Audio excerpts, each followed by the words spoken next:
Alrighty, welcome back, everybody. Another edition here of the Auburn Undercover Podcast on the 24/7 Sports Network. My name is Nathan King, going live on the podcast for the first time in a while. Going to try out some of this for y'all. Do a little bit of a live video here to talk about Bryan Harsin. Obviously, that saga just keeps on going and going.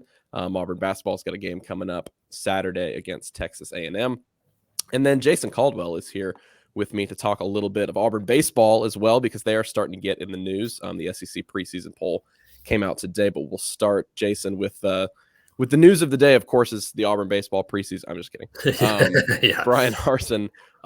It was this time last week. Now that it is Thursday, or I'm losing track. Correct. This time, it was about a week ago right now when all the reports started circulating Thursday night. And then it just turned into madness on Friday. He ends up going to the meeting today, meaning he's still Auburn's coach. Now, obviously, we've been told not to put too much weight onto that, but I mean, are you surprised this has gone on this long, or have you just been trained at this point to expect whatever? Yeah, that's the thing. I think the first thing is you're kind of trained to not expect things to happen in a really quick manner when a university is involved. I mean, you have so many people that are in the mix. Obviously, not including the lawyers on both sides, everything that has to be done. But, all we keep hearing is, hey, we're still in kind of a fact-finding in mode. And so right now that means they're still talking to folks. They're still doing their due diligence on trying to figure out, kind of the way everything's going. And obviously they'll come to a decision. I would hope it will be sooner rather than later at this point. The week seems like it's been a month and a half. And I know it feels that way for everybody involved. Feels that way for players. I spoke to a couple of guys yesterday, and it's got to be difficult when you have that uncertainty of what's going on. We know it impacts fan base, impacts Bryan Harsin and his staff and his family, and so it impacts everything. And so you would hope the sooner rather than later. But I think it's one of those situations where they're just kind of continuing to turn over some rocks and making sure that they make the right decision one way or another. And unfortunately, sometimes those things take time. Yeah, I mean, it seemed like a few days ago, or it seems like really after the first 3 or 4 days, that we were all just kind of looking forward to the next day and saying, okay, this is when they're going to come to a resolution. Then Wednesday rolls around, and now, barring something that would make us completely shut this thing down and have to do some work, it seems like we're going to go all the way till Friday. And from what everything we've been told is that they're just continuing business as usual within the football complex. I mean, this is winter workouts right now, meaning the assistant coaching staff is not allowed to have as much of an impact on it. It's Jeff Pittman, the strength coach, doing things right now, but the players are in there doing what they're supposed to do.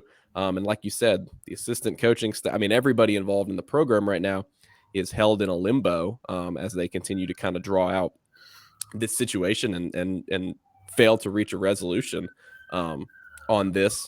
Do you have a gut feeling on whether tomorrow, maybe the end of the business week, might be it, or could this thing draw out even longer? Yeah, I don't really have a gut feeling either way. To me, it seems like the longer it goes on, the more likely it is that Bryan Harsin remains as Auburn's coach. You think that it would, if you have a cut and dried situation, then it would have already happened. And so, to me, it feels like the more it goes on, the more likely it is that there's not a change. And then you have to kind of hit the ground running and repair the damage that's been done. And obviously, it was already going to be a tough situation when you start looking at it going into this. You have some turnover on the coaching staff. You have some turnover on the roster. Those are the things that we talked about, documented. They are what they are. But now you start to go, okay, you got to pick up the pieces. If Bryan Harsin is back, the first thing you got to go hire an offense coordinator and a quarterback coach. That's something that still now has to be done. So you got that opening on the staff, and then you got a month to get prepared for spring practice. But to me, just as important, or maybe more important, is that you got a few weeks now to plan March and April visits for recruits on campus, getting coaches back on the road again, and trying to hammer out this early start to the 2023 class. That's so important, such a big deal. And this is a really good class in the state of Alabama for 23 alone. And so you got kind of it almost starts with a mushroom. It should mushroom from the Auburn campus and go out, because there's a lot of players that are within a quick driving distance here that you could focus on, and I think needs to focus on right now. And so that's where it starts for me. But honestly, I don't know. When you check with folks, everybody says the same thing: is that nothing different, pretty quiet right now. And it seems to me that if something was imminent right now, then you would be hearing a little bit more chatter. Yeah, I think you were the one who said to me that recruiting obviously is in a dead period at this moment, but the problem with the 23 class right now, it's loaded. It's one of the best in the history of the state. But the problem is right now, if you try to do anything, you can't pick up the phone. What are you going to say? You can't open up that can of worms with a really recruit. a difficult spot to be in. It Yeah. really is, because you have more questions than answers at the moment. Those kids want answers, and you don't have them. And so all you can do is build relationships, and you can do those things. And so that's what they're doing right now, is continuing to build relationships and get to know guys. More and more. They already know a lot of these kids. A lot of them have already been on campus for games in the fall. And so it's just continuing that and saying, hey, we're here, we're ready to go. And so I think planning moving forward and trying to get guys on campus is kind of the goal there. But you're right, it's a difficult situation. There's no question about it. So it's one that I don't know how you would go about it, other than just saying, look, got to be honest, we're not really sure, but right now we're planning on being back, and so we want you to be a part of it. And you just kind of have to do those things as part of that relationship building time. We got a couple comments here for the live folks. Again, if you're listening to the podcast, but we've got a couple here just really asking for the nitty gritty details here from the beginning. Where exactly did this stem from? Where exactly did it start? Goes back to last week. At least what I was told was that. Goes back to almost last Saturday, before the Alabama basketball home game was on Tuesday. Apparently they had everything ready to present here. Didn't want to upstage the basketball team on Tuesday in a big home game.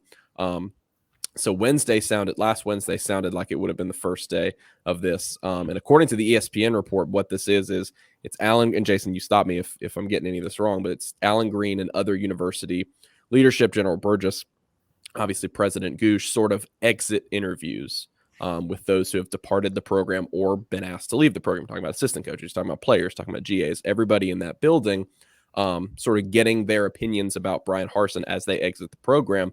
And it turned up pretty negative. In terms I think there were some concerns. Yeah, concerns about it. I can't remember the exact wording from the ESPN story, but volatility was the main word that came. But I think that's kind of where it starts, and then it becomes people have kind of jumped on this one as this is a booster thing. This was an HR thing. This came from Sanford Hall is where this thing began, because of those. You're right, those exit interviews, and then that's where you start to go, look, we need to dig a little bit deeper just to make sure and see what's going on, especially in this climate, this day and age. You have to take those things seriously, and so it becomes a situation where you go, look, we need to look into this, explore all these options. I think they're still doing those things, whether it be talking to players that have left, players on campus, trying to talk to coaches that have left. I think it involves everything in all of those aspects, and that takes some time. And hopefully they're getting close to finishing that up, and we will know something soon. I think, again, for everybody's sake, I think it needs to be some resolution here, as quickly as possible. There's been a couple things over the last, as yesterday, because Mark Nolan just said on Facebook, throwing in random mandatory policies in the middle of the investigation. That link yesterday was crazy, but I think some people may have been reading into it a little bit incorrectly. For anyone who didn't see it, it was a policy enacted on February 8th that said basically that all Auburn University employees, regardless of their present situation, had to comply completely with any investigation.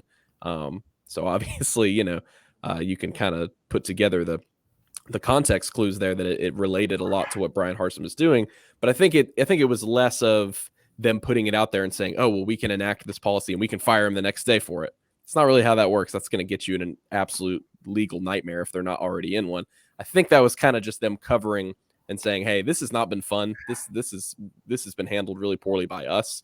Let's maybe stop this for the future, make sure anything like this doesn't happen in the future. I don't think it's something where they're trying to, oh, we got you, Bryan Harsin. We're going to put this policy in right under your nose. I don't think. And I don't know about this one but I've heard from other folks that have seen and heard these things that it's not necessarily something that can be done the next day. You have a grace period. Sometimes it's 30 days. Sometimes it's a little longer before that. So, I mean, it's not something that I don't believe they could enact tomorrow. Now, maybe I'm wrong. Maybe somebody can correct us. But normally there's a grace period involved going, look, you got this much time to understand that this goes into play for everybody involved. And so, timing, appearance didn't look great, but I don't think it's quite exactly, what it appeared to be. Conrad Ramsey says on Facebook, has anyone compared the numbers of the departure to Pat Dye's first year? I see a lot of people bringing that up. I think the transfer stuff is kind of taken a back seat. I think a couple weeks ago, maybe people were saying, this is a little bit of a concern. And it's still a big 18 scholarship players. I think 25 when you include walk-ons, 24, 25. It's a concern. But you look at other programs have pretty much reached that number. I think I saw today the SEC was at 178 total. Obviously, context matters for individual players, but I think this has taken enough steps in the past week to where, yes, players leave programs for different reasons, but I don't know if the transfer portal number is necessarily something people are sort of getting hung up on at this point. And it's not just players. It's Right. counting Tracy Rocker who signed up and then didn't come to the NFL. It's been 6 assistant coaches in basically 14 months. That's something that you have to look into as well. I mean, it's not just a player leaving. And so, you're going to have turnover. It's going to happen. Nowadays, especially, you're going to have turnover no matter what you do in a program, good or bad, indifferent. I mean, Georgia and Alabama lose players, and Georgia just lost a starting wide receiver and one of their best wide receivers, and the guy went to Alabama. And it's kind of like, as Philip Marshall wrote, maybe a few days ago, something like everybody's experiences are different, and that's just the way it is. You're going to have players that decide, I'm going to move on. I didn't get to play. I want to go play, and especially now because of that transfer portal, you're going to lose more kids. It's just the nature of it. I think it's just the concern of other things than just losing players in transfer portal. Jack Scott says document with Bryan Harsin's initials on it that already had the same sort of wording. Yeah, that's the thing. It's like the policy a couple days ago was not. It was surprising and almost kind of hilarious when you opened it up and saw it. But at the same time, if you really dig into his contract, there's compliance stuff all over the place. I mean, there was already stuff. Yeah. It's something that every coach and when you're in major college athletics and every coach in the NCAA has to understand there's things you have to comply with because of the program, because of NCAA, all those things. So I don't. It's not an outlandish thing. It's something these guys understand. Yeah, and there's been a couple back and forth too. If we're still on the subject of Harsin and his assistant staff. Interesting tonight that UCF's athletic director, I'm not even going to attempt to pronounce his last name, but he was the one who was with Bryan Harsin at Arkansas State, basically saying that it was incorrect that Arkansas State wanted to get rid of him after he was their head coach, won a conference title. He said they wanted to retain him. You had on the other side an article from Boise State a couple years ago talking about all the assistants that left under him and how it wasn't necessarily an administration issue there. It was a situation where he was being difficult to work for. And now you come back to Auburn, just like you talked about, the Austin Davis situation. We'll see what happens. I'll be interested to see like a month out if he's taken another job. Then I think that will tell us a lot of what we need to know. But to me, it was the Derek Mason thing this week. Almost $500,000 of a pay cut. You don't see assistant coaches doing that incredibly often. So I just said, because there's a comment here about him still changing the culture again. I think that's one of those things we're maybe past that point where that's the topic of discussion. And now you're looking at individual assistants leaving and saying, what's going on there? Yeah, here's the thing. It's kind of the cliche thing to say and do is to go, well, when you get a new coach in, you got to change the culture. Yeah. I mean, you want to put your stamp on a program. I'm not one. I don't think it was a terrible culture under Gus Malzahn. Now, do you need some changes here, there, some things that need to be tweaked? Yeah, absolutely. I think when you're not winning championships, then there's issues and things that have to be addressed. But I don't think it's a complete overhaul. I think a lot of this is guys that maybe didn't get to play as much as they wanted to. Maybe there's some other issues, personality issues. It's just the way it is. Now, is it something a little more? That's for higher ups and people that are on a much higher pay scale than we are. We hear all the rumors, and we talk to folks that say, "Hey, it was good, it was bad." That's life. And so now hopefully we'll find out something, get some resolution. But yeah, when to get asked, the specifics. I don't want to talk specifics because I wasn't there. And if you're not there, it's hard to talk specifics in a situation like this. Seems like also be interesting to see what happens if Bryan Harsin ends up getting pushed out. Alan Green obviously went out on a big limb to hire him. And now it's, if it ends up that he gets pushed out, the whole vetting process people are talking about may not reflect that highly of Alan Green and others that were involved in that hire. So we'll have to see what happens there. Well, certainly ton of ripple effects. And you're also talking about a staff here that, look, our site reported that Zach Etheridge is being looked at. Rumors a couple weeks ago about people looking at Cadillac Williams for jobs. I mean, it's going to be a complete overhaul. And I think Auburn's in a situation now where next season, it's almost like the on-field results have now taken a little bit of a back seat to the administration, maybe saying, let's set ourselves up for success in the future, because this already is not an overwhelmingly great roster.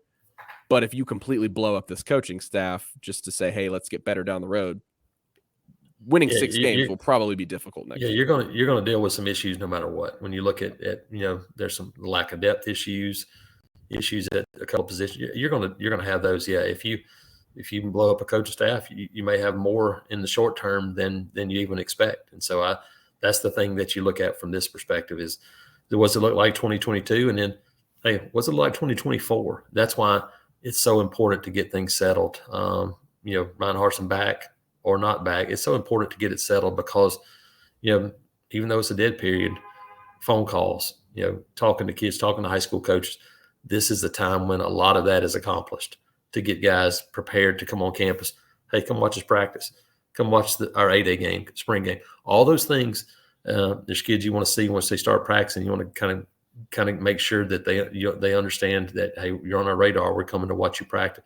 All those things have to be done, and right now you're just kind of in a limbo, and it's hard to get done.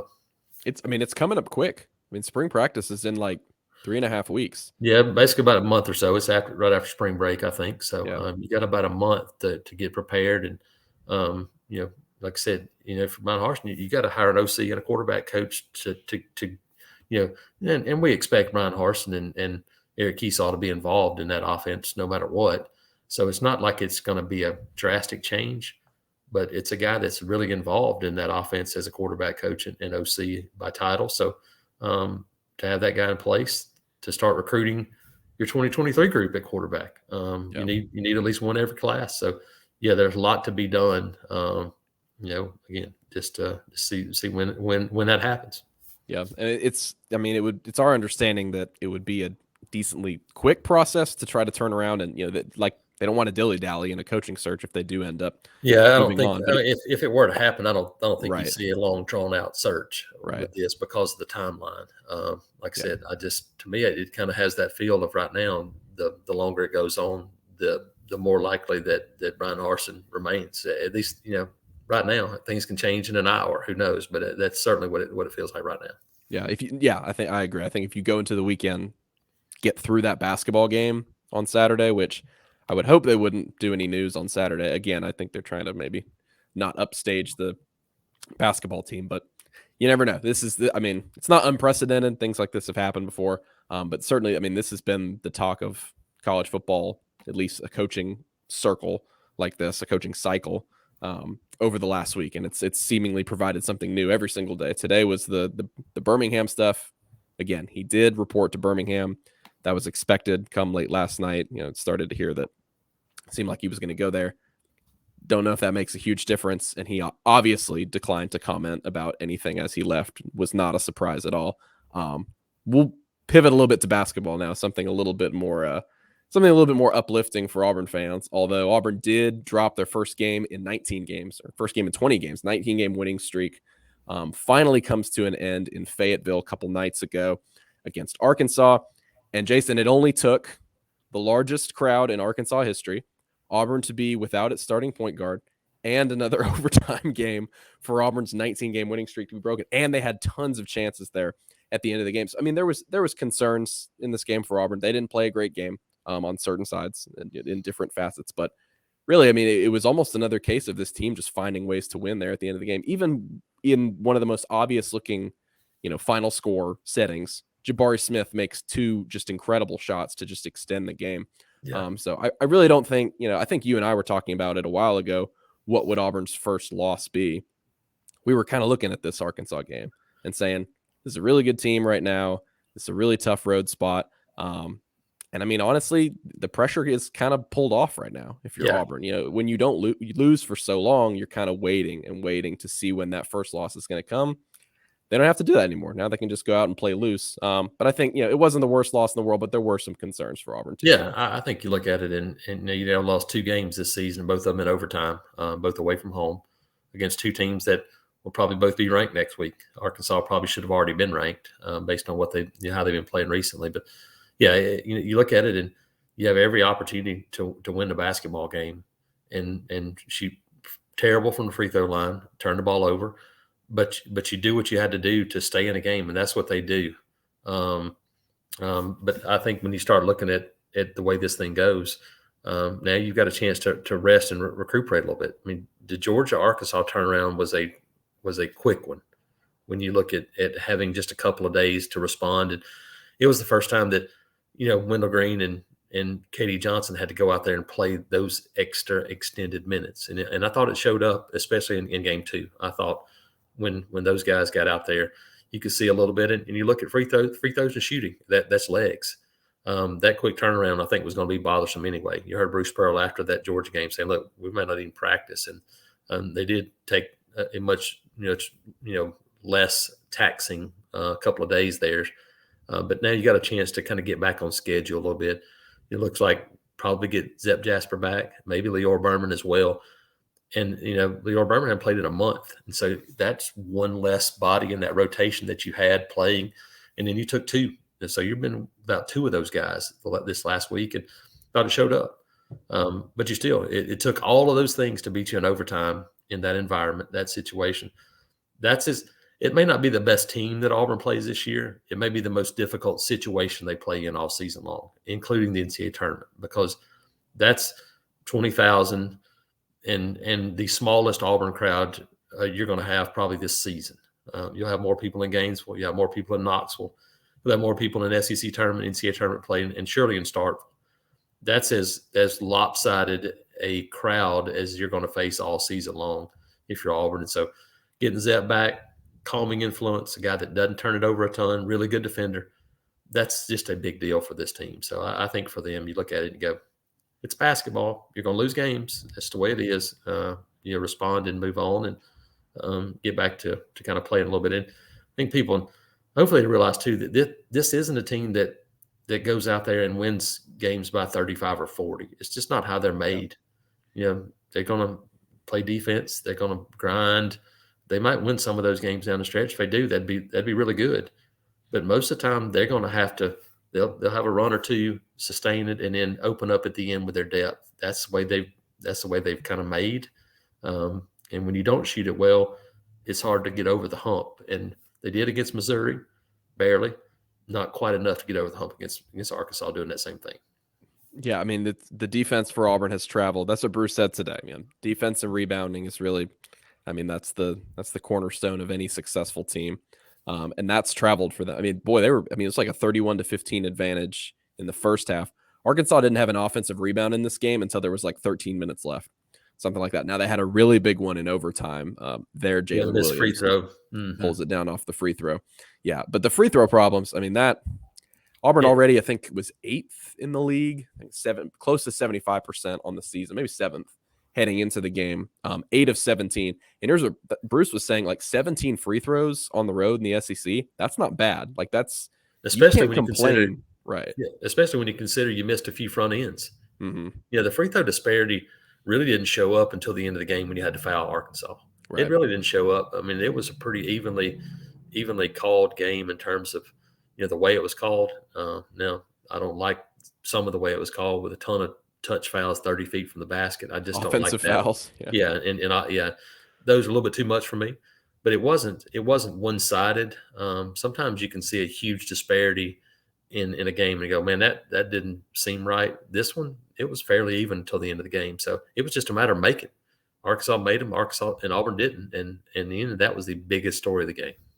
Yeah, and Walker Kessler, just another phenomenal performance for him. I mean, he was the best player on the floor most possessions. Yes, on both sides. He was 14 points or 16 points, excuse me, 19, 18 rebounds, and excuse me, 7 blocks. probably 11 block shots, to be honest. Right. You got credit it was 7, but it probably should have been another triple double for him. Yeah, and both he and Jabari Smith today, by the way, landed on the Naismith Player of the Year midseason team. Auburn was one of only 4 teams, just to show how good the top end talent is at Auburn right now. One of only 4 teams in the country that had multiple players on the Player of the Year team. The other teams, Duke, Purdue, and Gonzaga, 3 teams that are probably have a pretty good shot at going all the way. By the way, Purdue right now down 8 at the half Really? at Michigan. And yeah, it just shows you the difficulty going on the road. Now Duke's playing at Clemson. Not a big deal for them, but Duke lost at home to Virginia. Lost at home to Virginia just a few days ago. Gonzaga probably not going to lose the rest of the way out, even though West Coast is a good league. I watch a lot of West Coast basketball. And BYU is solid again. St. Mary's, San Francisco with former Bruce Pearl assistant Todd Golden. I mean, they've got some good basketball teams in that league, and the depth has gotten better. I just don't think any of them are going to knock Gonzaga off. They're probably going to knock each other off and hurt the rest of the league's chances to get more teams in the NCAA tournament. Yeah, I watched a little bit of that BYU game the other night with Chet Holmgren. That's a single game. That's as good of a single game performance as I've probably seen in a couple of years. It reminded me of Auburn really when they got in that NCAA tournament run where they're just like, okay, we'll shoot it from 30 feet. Anyway, it doesn't matter. They played lights out offensively that Gonzaga did the other night. What you look for is, hey, are they peaking and, can you sustain that over time? Auburn hasn't played one of those games yet. This team hasn't. It's in them. We'll see if they can get there. Yeah, that you and I have talked about that a few times. They've still not played. They've played 32 minutes against Alabama at home. That's probably the most they've played, in my opinion. They had, other than probably 4 minutes before and 4 minutes after, it maybe even be 30 minutes. They scored 100 points and didn't really play but about a 30-minute game. They've got a 40-minute game in them, or more of those 30, 35-minute type games in them. And when they do, then they have the potential to really put up some stuff on people. Just haven't been able to get there yet. I think they've got one of those, like a 36, 37, 38-minute game. They probably need that at Tennessee or Mississippi State. You'd love it. Or Florida. Yeah, Florida's big good. Man back, and they're just a different team. They're scrappy. They play defense, and that has not been a place that Auburn has played very well over the years. Now, a lot of the reason why is because they've had some good teams over the years with Billy Donovan and those teams, but it's been a difficult road trip for Auburn. So they got – it's really interesting to look at Auburn, Kentucky down the stretch. They both have to go to Tennessee, both have to go to Florida. Kentucky has to go to Arkansas. Auburn has to go to Mississippi State. And then, but Kentucky has LSU and Alabama at home. LSU stepping their game up a little bit. Those will be 2 games that would be huge for Alabama and LSU playing at Rupp Arena to pull off a win. So there's some challenges left for both these teams, and still a lot of work to be done. It's a tight race now. I mean, just 1 game back. I think, Auburn put Kentucky 2 games away when they beat them, and then neither team had lost since then. So you had always kind of had put them at arm's length away. And now it's going to be tight. I mean, for Auburn, you're obviously hoping for a 1 seed, and you're hoping to be the solo champion. At this point, winning any sort of conference title, hanging a banner for the season is a huge objective for them. The tournament, the SEC tournament, if you're a high seed, Auburn is either going to be a 1 or 2 seed in the NCAA tournament. Doesn't matter as much as when they were a 5 seed, and it obviously propelled them up. But you'd like to see that as well. Speaking of places that it's been difficult for Auburn, the longest losing streak they have currently to any opponent inside Auburn Arena is Texas A&M. I just looked it up again because I looked it up this morning and was shocked by it. And so I made sure I was correct. They've lost 6 straight home games to Texas A&M. 2 of those, as Bruce Pearl pointed out today, were both on senior days. Yes. It was, I believe, the 17-18 season senior day, and then the 2020 season was the last game they played before COVID shut it down. Yep. Obviously, that wasn't all with Buzz Williams there. But boy, this team has given them a lot of trouble. Now it comes into a really big stage. College game day will be here on Saturday at 11 a.m. Second time they've come to Auburn. Texas A&M, though, talking about teams that have improved in the SEC, this has not been one of them. They started 4-0. They were the last unbeaten team in league play with Auburn. Have really, really slid since then. They've got pretty good defense, but really just can't get anything to go offensively, and they've lost 7 straight games as a result. So seems like this should be a bounce back spot for Auburn. Yeah, you're looking, and you got a chance to really build some momentum. Texas A&M at home, Vandy at home next week. You're playing in Auburn Arena, Neville Arena now. You got to give them props. And, hey, great folks. Had a chance to meet them and get to know them a little bit over the years, and absolutely fantastic people. So couldn't happen to have better people named on Auburn Arena, now Neville Arena. But, yeah, those are games you would expect at home that you go out and take care of business. That's the key right now. Take care of business, win those games that you're supposed to, and then give yourself a chance to win those on the road and see what happens. And so I think, I would look forward for this Auburn team going out, having a lot of energy and building off what should be a great crowd, Saturday, early tip-off. Tommy Martin, I'm not going to put that comment on the screen, but just I'll let you know that I just laughed at it. We'll close out here, Jason. Baseball, your forte. I know you're excited about getting into the season here soon. The SEC poll comes out today. Not huge for Auburn there. They're picked last in the West, second to last in the entire SEC. I believe Missouri was the 14th place team. What is going to be the strength of this Auburn team this season? I know you've been talking to Butch Thompson a lot recently leading up to this season. What can people expect from this Auburn team, and what do they need to do to kind of crawl up from the bottom of the SEC and hope to make a tournament run? Yeah, I think it's this depth right now. I think, those things happen when you go look back at last year and you go, well, that's just based on last year. That's what happens. And so I think this is a much better team. Even last year, they were 10-20 in the league and lost, I think, 6 or 7 games where they had to lead in the 7th inning or later. Injuries to the pitching staff really depleted them. They kind of had to throw their arms whenever they could. And so tough to finish off games. But, the additions of some newcomers, Tommy Sheehan, left-handed pitcher from Notre Dame, is a big deal. A guy that, if he continues to progress like he has, coming back from, partial Tommy John surgery, that could be a big deal for this team. And so you look at him, Sonny DeShera, coming in from Sanford, along with Brooks Carlson. Those two guys should have an immediate impact in terms of the offense for this team. And then Blake Rambush is a junior college transfer that'll have a big impact as well. So those are things that are a big deal. They really need some veteran guys on the mound to step up and play like those guys. Mason Barnett, big right-handed pitcher that can throw at 96, 97. Carson Skipper, Brooks Fuller, who's dropped down a little bit. Can he be a guy that gets lefties out from the left-handed side? Some of those guys will be really important for this team. And then Blake Burkhalter looks like the guy that can come in and finish games off. And so you have those things in place. It's going to be a deep team, but it all revolves around pitching. Can they get enough consistent pitching? And, right now that, if you can find that Friday night guy, Tommy Sheehan potentially could be that guy, then it really does solidify everything else if you're able to find him. And so that's going to be a key for them is finding that number 1, number 2, number 3 starters that they can lean on and count on every week. I wanted to talk about here just a second, a really interesting story you had on the site this morning. It's free. People can go read it, auburnundercover.com. A story about sort of the mental side for this Auburn baseball team, bringing in some help from the outside to kind of get some perspective here, to kind of, give themselves a good mental attitude heading into the season. Just tell me a little bit about that story. And then also just kind of, it seems like I clicked on it and read it this morning. It wasn't surprising to me about just what we know about Butch Thompson over the years. Just what is it that Butch Thompson does well as Auburn's head coach, and what do you think is going to be the biggest challenge for him this season?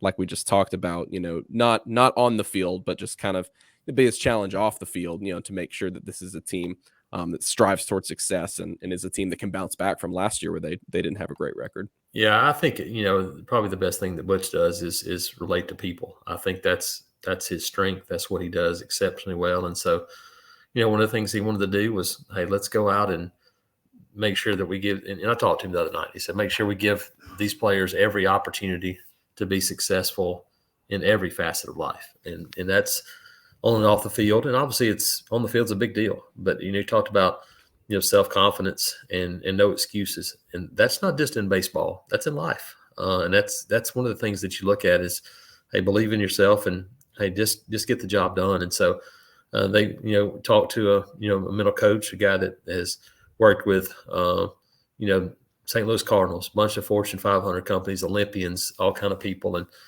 and so they come in and kind of have these sessions, 15, it's just 15 or 20 minutes every week, but to sit down and kind of get guys, as Butch said, give them some things and keys that they can focus on to really help them, not clog them up, but really free them a little bit. And so far it's been good, but even in past years, they've gone and had a day where they worked out with, the Army Rangers in Fort Benning. They had a workout with them to learn what it's like and how they deal with adversity, how they deal with the stress of what they do every day. And so Butch is a big believer in that mental side of things. And just another, as I said, give them another tool. This is another tool for them to use and respond. And hey, it's not anything new.